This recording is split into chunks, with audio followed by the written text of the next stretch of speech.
सुप्रभात बच्चों, मैं आपकी हेमलता मैम हिंदी की कक्षा में मैं आप सभी का स्वागत करती हूँ।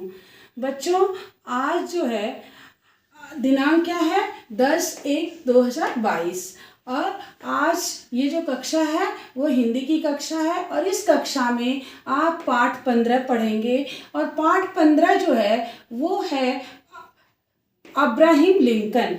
अब्राहम लिंकन, आप जानते हैं अब्राहम लिंकन कौन थे? आप नहीं जानते हैं तो आप जानिए कि ये अमेरिका के 16वें राष्ट्रपति थे। अमेरिका के 16वें राष्ट्रपति अब्राहम लिंकन थे। तो इस लिंकन का अब्राहम लिंकन जो है वो अपने पुत्र का जब स्कूल में दाखिला कराने गए तो उन्होंने वहाँ के प्रार्थनाचार्य को एक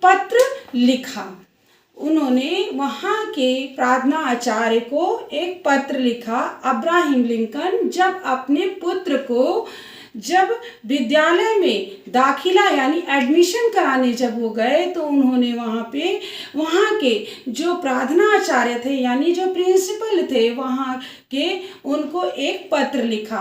उस पत्र के माध्यम से उन्होंने बताया कि उनको बच्चे को किस प्रकार की शिक्षा दी जाए, क्या उसे सिखाया जाए और क्या उसे नहीं सिखाया जाए, इन सभी बातों का उन्होंने जिक्र उस पत्र के माध्यम से किया है। तो आज पाठ में हम यही पढ़ेंगे अब्राहम लिंकन का पत्र। यह पत्र अपने पुत्र के प्रार्थनाचार्य को उन्होंने लिखा है। तो आइए हम पाठ का वाचन करते हैं और उसके कठिन शब्दों के अर्थ को समझते हैं। तो सबसे पहले पत्र में जो हम जिसको पत्र लिखते हैं तो उसमें संबोधन करते। यहाँ पे अब्राहम लिंकन जो है वो प्रार्थनाचार्य को पत्र लिख रहे हैं। तो सबसे पहले संबोधन उन्होंने किया है आदरणीय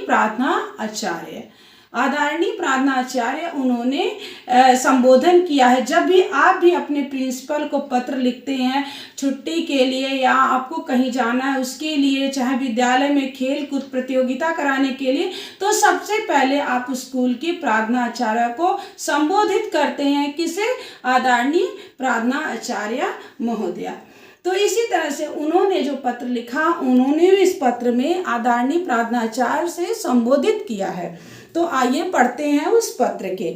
सभी व्यक्ति न्यायप्रिय नहीं होते हैं, सभी व्यक्ति एक न्याय करने वाले नहीं होते हैं, नहीं सच बोलते हैं। सभी व्यक्तियों में ये गुण नहीं पाए जाते हैं। कोई व्यक्ति न्यायप्रिय होता है, कोई झूठ बोलने वाला है, कोई सत्य बोलने वाला, तो कोई मजाक उड़ाने। तो हर व्यक्ति की अलग अलग अपनी पहचान होती है। हमें हर तरह के व्यक्तियों के साथ उठना बैठना पड़ता है और हर व्यक्तियों के साथ मिलजुल करके रहना पड़ता है। इसमें क्या करना है कि हमें अपनी छवि को खराब नहीं करनी है, हमें अपने व्यक्तित्व को खराब नहीं करना। अगर हम कैसे भी व्यक्ति के साथ रहते हैं तो वहाँ पर हमें अपने व्यक्तित्व को खराब नहीं करना। अगर हमारे अंदर अच्छे गुण हैं तो दुर्गुणों के साथ मिलकर के हमें उनके दुर्गुणों को अपनाना नहीं है। यहाँ पे हमें अपने सद्गुणों से उन दुर्गुणों को पर एक प्रभाव डालना है कि क्या सही है और क्या गलत है। तो यह तो मेरा बेटा कभी न कभी सीख ही लेगा। उनको अपने बेटे के बारे में कोई सभी व्यक्ति न्यायप्रिय नहीं होते हैं, सब सच ये बेटा मेरा सीख लेगा। पर उसे यह अवश्य सिखाएं कि अगर दुनिया में बदमाश लोग होते हैं तो अच्छे नेक इंसान भी होते।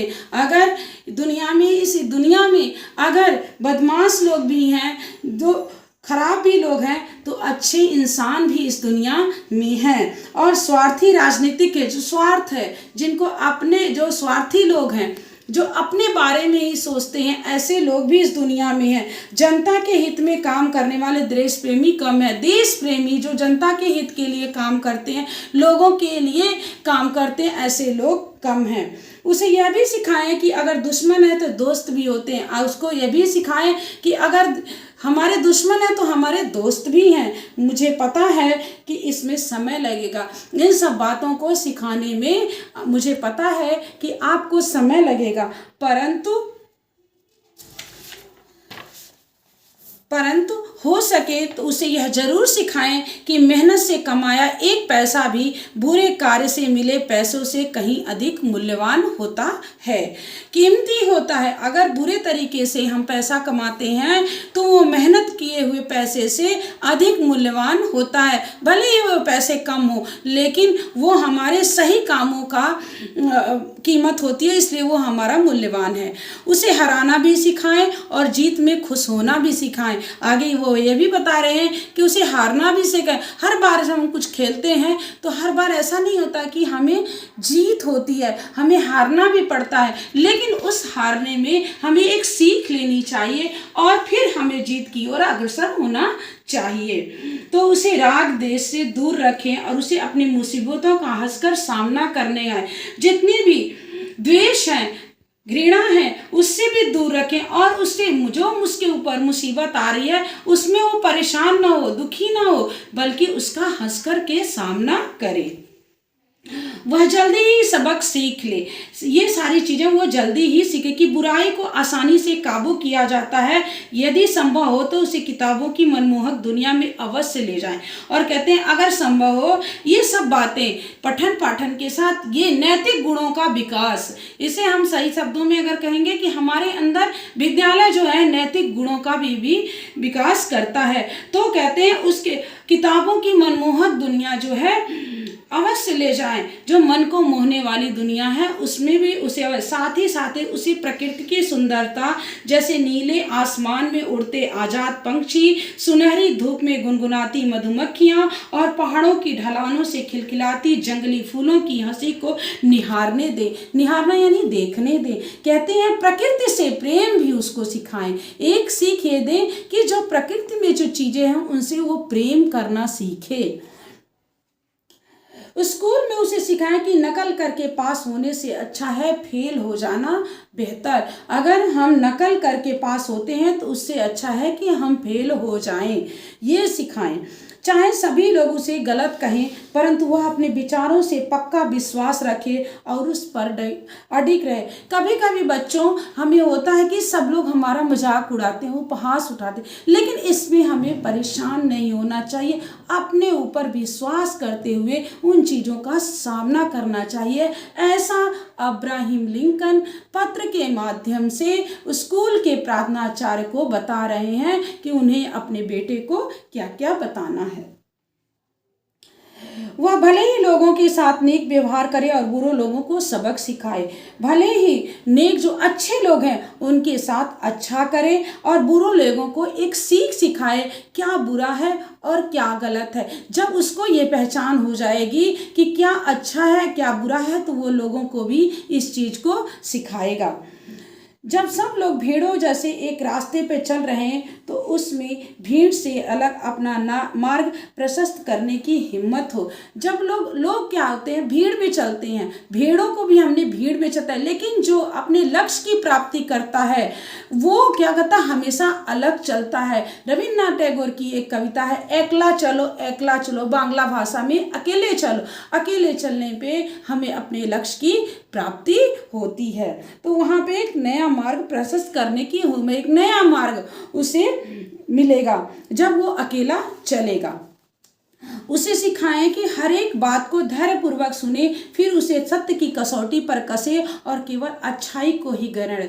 उसे सिखाएं कि हर छोटी छोटी बात को वो ध्यानपूर्वक सुने और उसे सत्यता की कसौटी पर कसे, क्या उसमें सत्य है और क्या असत्य है, जो केवल अच्छाई को ही ग्रहण करे, जो उसमें से जो बुराई चीज़ें उसको निकाल कर को जो उसकी अच्छी चीज़ें जो उसके मूलभूत तत्व हैं तो उसे ग्रहण करें। अगर हो सके तो उसे दुख में हंसने की सीख दें। हम दुख में दुखी हो जाते हैं, लेकिन यहाँ पर वो कह रहे हैं कि उसे दुख में भी हंसने की सीख दें। उसे समझाएं कि अगर रोना भी पड़े तो उसमें कोई शर्म की बात नहीं है। अगर जीवन में कभी हम हताश हो जाते हैं, निराश हो जाते हैं, दुखी होने लगते हैं, रोने लगते हैं, तो इसमें शर्म की कोई बात नहीं है। वह आलोचकों को नज़रअंदाज करे और चाटुकारों से सदा जो निंदा करने वाले हैं उनको अनदेखा कर दे, और जो चापलूसी बतियाने लोग हैं उनसे वो सावधान रहे। वह अपने शरीर की ताकत के बलबूते पे भरपूर कमाई करे, अपने परिश्रम के बल पर वो भरपूर कमाई करे, परंतु अपनी आत्मा और अपने ईमान को कभी न बेचे। जो उसके बहुत से लोग होते हैं कि अपनी आत्मा की आवाज़ को नहीं सुनते हैं और गलत काम जानते हैं कि यह गलत काम है, फिर भी उस काम को करते हैं। ऐसा वो ना करे। उसमें शक्ति हो कि चिलचिलाती भीड़ के सामने भी खड़ा होकर अपने सत्य से जूझता रहे। इतनी उसके अंदर हिम्मत है कि अगर बहुत ज़्यादा भीड़ हो, उसके सामने वो अकेला खड़ा होकर के उस सत्य को कहने के लिए जूझता रहे। आप उसे तसल्ली से सिखाएं, परंतु बहुत लाड प्यार से उसे बिगाड़े नहीं। बहुत लाड प्यार से भी हमारा स्वभाव है कि हम बिगड़ जाते हैं, ऐसा वजह उसको आराम से, तसल्ली से, आराम से सिखाएं, और परंतु बहुत लाड प्यार से उसे बिगाड़े नहीं। उसे हमेशा ऐसी सीख दें कि मानव जाति पर उसकी असीम श्रद्धा बनी रहे। यह भी सिखाएं कि पूरी जो मानव जाति है वो हमें उसके प्रति उनके अंदर श्रद्धा होनी चाहिए कि सबका वो सम्मान करे, पूरी मानव जाति का वो सम्मान करे। मैंने अपने पत्र में बहुत कुछ लिख दिया है। लास्ट में वो लिखते हैं कि मैंने अपने पत्र में बहुत कुछ लिख दिया है, देखें इसमें क्या क्या करना समय। आपको देखना है कि क्या क्या करना संभव है। वह मेरा बेटा है, एक बहुत प्यारा भला लड़का। वैसे मेरा बेटा जो है वो बहुत प्यारा और भला लड़का है, और आपको अब तय करना है कि उसे कैसी शिक्षा देनी है। और लास्ट में लिखते हैं अपना नाम भवदीव अब्राहम लिंकन। तो ये था पाठ का वाचन, कठिन शब्दों के अर्थ आपने पढ़ा और आप इसे पढ़ेंगे भी। इस पाठ को आप खुद से भी पढ़ेंगे।